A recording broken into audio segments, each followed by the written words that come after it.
Welcome back to our journeys with Paul through his letters. You'll remember last week we talked about Romans, his kind of large letter to that church in Rome that he didn't know. And this week we're going to talk about three shorter letters. One, which is what people call undisputed, and that's the letter to Philemon. Many scholars think that's the last letter Paul wrote. But then there are these other two, Colossians and Ephesians. And there's a lot of debate about these two letters. But we're going to assume, as I said at the beginning, that they were, in fact, written by Paul. We actually don't know where he was. There's a possibility that it's during his imprisonment in Rome. There's also a possibility he's in prison here in Ephesus, which is where the letter is.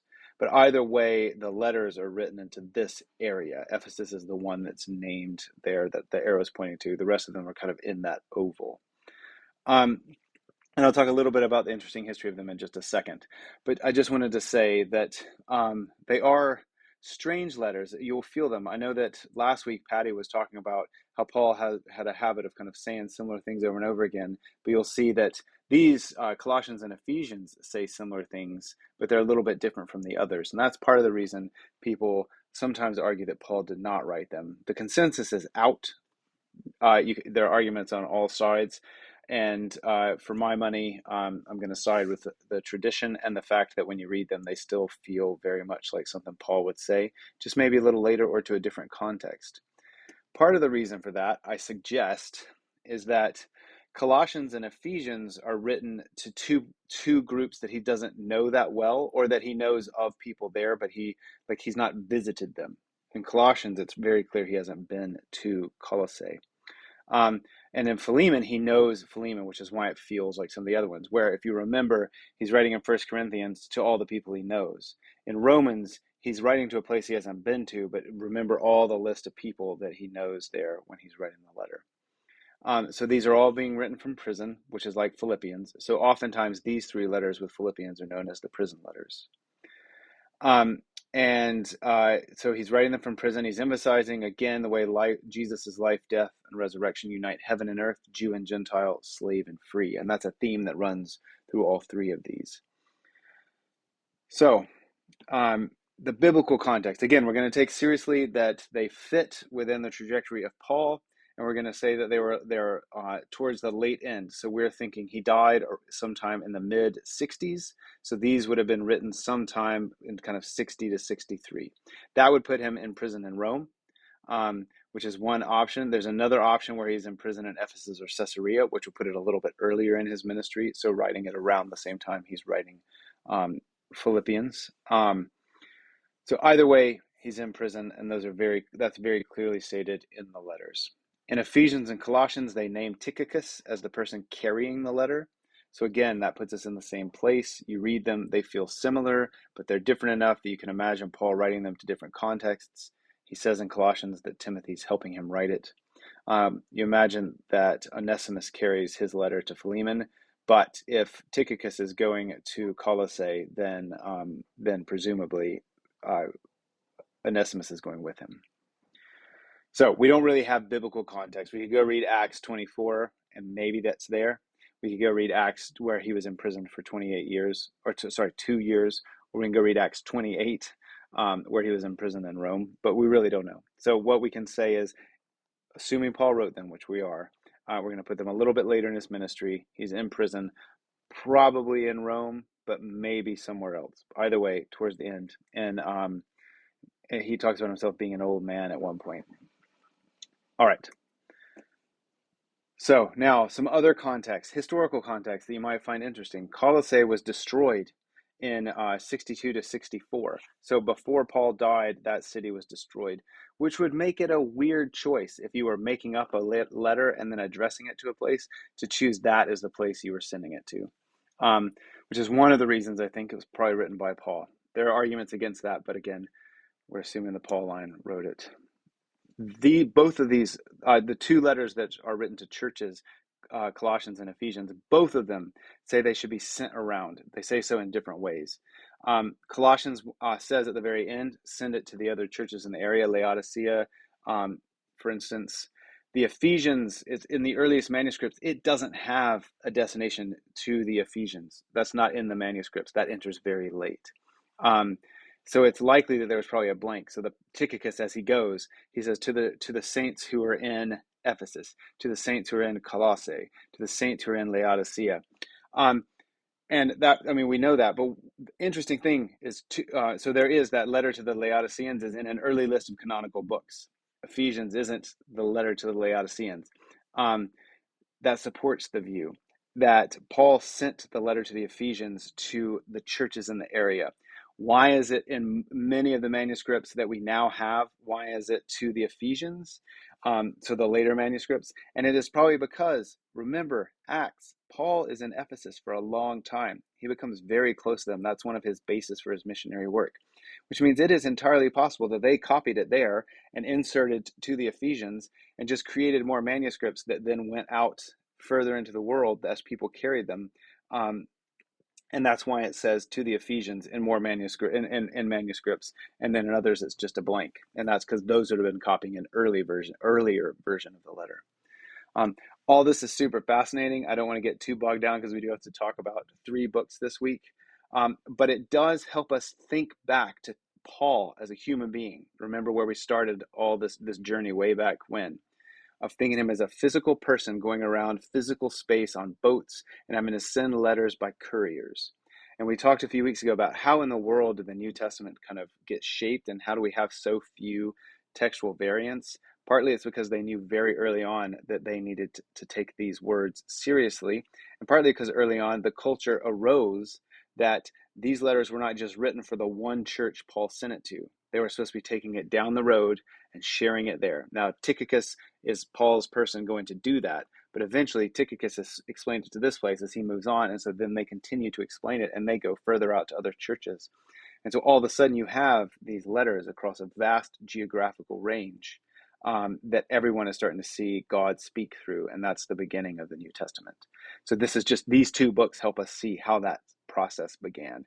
One, because we hear Paul saying, go down, read it in Colossae, and then go further down and read it to Laodicea, and then go to these other churches and share it around. And in the other, we have manuscript evidence that the town, the city, wasn't named. And Paul is leaving it up to his person to input the name. Because even in Greek, it would read weird without the town, but there's no town listed. So that we're pretty sure that it was maybe an underline, read out loud the place where you are. And I think that's fascinating how we start to get the New Testament through these letters, and also why they feel different to 1 Corinthians and 2 Corinthians or Galatians. It's because Paul was writing to specific people that he knew about specific problems that were emerging. To these churches, he's much more interested in helping them think about what has happened in Jesus and how that impacts their life. And so with that, we're gonna dig in to the letters themselves. So we're gonna start with Colossians. So again, like I said last week, these are shorter. I'm sure that if you sat down and read them, it took you less time than when you read Romans. So it begins with an opening, and then it has this marvelous hymn about Christ as being the image of the invisible God. It's just beautiful. If you want to hear me geek out about it, I totally can do that face to face. I spent a long time studying that part when I was in my second master's degree because it's just beautiful. And if it reminds me of anything, it reminds me of John 1. It is Paul or Paul taking a hymn that feels like John 1 and trying to explain what it means that Jesus existed before the earth existed, what it means that all things were created through him. And it's just, I think it's beautiful and fascinating. And then he moves on to the third section, which is in light of that, how do we live? Right? Because if Jesus, the image of the invisible God, is what it really looks like to be a human being, this means that humans and God are made to exist together inseparably. Creation and God are meant to exist together. And that means that you don't get to have divisions between humans, Jews, and Gentiles. And that's just really fascinating. And then he ends that letter with some greetings. And if you go and read those greetings, you'll see that the people listed there are very similar to the people listed in Philemon, very similar to the people listed in Ephesians. And again, that could be evidence that somebody was trying to make it look that way, but you'd have to go in skeptical. It also just looks like he's writing them in the same spot, and he's listing the people who are with him in that room. as he then sends the letter out. So then he greets people. So how might we summarize Colossians? Jesus was before all things. At the incarnation, he united heaven and earth. When he died, he fulfilled the law and united Jews and Gentiles. And now your job, Colossians and Laodiceans, is to live in light of that glorious reality. And so his ethics are built on that. So that's Colossians. Philemon, of course, in Philemon, we in 21st century America really wished Paul had just come right out and said, you cannot own slaves. That wasn't what he did. And one scholar says it was like a time bomb that he set next to the institution of slavery. And it was a shame that it took so many centuries and millennia before the time bomb exploded. But it exploded throughout church history, even by the 4th century. Gregory of Nyssa said Christians cannot own slaves. So, and that's all because of this letter. Or not all because, but this letter played a major part in it. So it opens, he greets Philemon, he appeals for Onesimus and says he has confidence that Philemon's going to do the right thing. And then it closes. So how would I summarize this very brief but super important letter? It's this way, because I think this is how we understand what Paul was doing. Your slave is now your brother, so treat him accordingly, which is to say, don't let him be your slave anymore. Send him back to me.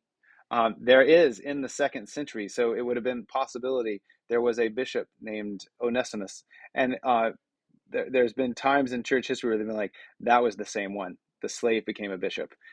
There's probably many people named Onesimus, so we don't need to draw that conclusion. But the point is, we have this letter because Paul was successful. Otherwise, we would have never gotten it because Philemon would have ripped it up, thrown it away, and killed Onesimus. But instead, enough people got to read the letter that it entered our canon. And it's one of Paul's most personal letters. And again, it is like a ticking time bomb that did explode. If the image of God became human, if Jesus is the Son of God, that shows us that humans are noble, which means that we should not own another human being, that actually we cannot own another human being, that institution is wicked. And so it's there. The whole theology of Colossians and Philemon is there. And remember, probably what happened is Tychicus gets the letter to Colossians. He's standing there with Onesimus, and then they hop on the cart or whatever, or the boat, and then they head off. So these letters are going out together. And if you read them side by side, like I did before creating this PowerPoint, you can kind of feel the same kind of energy in them. I could anyway, but anyway. So Paul's setting off time bombs, all because when Jesus became incarnate, it showed us something about humans. All right, now moving on to Ephesians. Ephesians used to be one of my favorite books. I love Colossians and Ephesians to this day. I think they're fantastic. Again, normal with Paul's letters. We got that opening, but it's that strange opening that I've already talked about. And then he has 2 prayers, and he's praying about how God is victorious and what that means, and how God through Jesus has broken down the wall that divides Jew and Gentile, slave and free. Like, he's talking about this, and he says, now because that happened in Jesus, you need to live in unity and holiness. And then he's got a holiness code, and we could spend hours talking about what he says about women and men and slaves, and plenty of people have. And if you want to talk about that, you all should definitely talk about it. And then he closes out the letter. So he's got that in there about what it means to live in light of the victory of God. And the big thing for me about that household code is that he is saying, even down to your daily life, what happened in Jesus has affected that. Even down to like husbands and wives, parents and children are affected by what it means that God came in Jesus, and that Jesus is now seated at the heavenlies, and that he has won the victory over the forces of darkness, and that has ramifications for your daily life. So that's kind of, for me, the big theology of the letter, which leads to this slightly longer summary. Jesus is seated in the heavenlies, so he's up there, and you're up there with him. Like he talks about that. Paul says, you're seated with Jesus in the heavenlies, unified with him, and therefore unified with each other. And then he has to go, and yet you also feel like you're still here on earth where you are fighting against the spiritual forces of darkness. So you need to put on the armor of God. You need to be praying all the time. These forces have already been defeated, and yet you're still dealing with them on a day-to-day level while you are also already raised up with Jesus. And so it's this, what people call the now and the not yet. And so you now are with Jesus in the heavenlies. Jesus has already now defeated the forces of darkness, and not yet are they fully defeated. Not yet are you fully up there. And so that's kind of the tension going on in the letters. So like I've been doing, I have printed out some questions for you. And here's kind of where I'm kind of sending you to discuss. I want you to talk about that beautiful, beautiful poem about Jesus as the image of God in Colossians. And then I want you to think about Paul, how he appeals to Philemon. Like, what is the time bomb that he sets there? And then finally, Ephesians, there is basically a summary of Paul's gospel.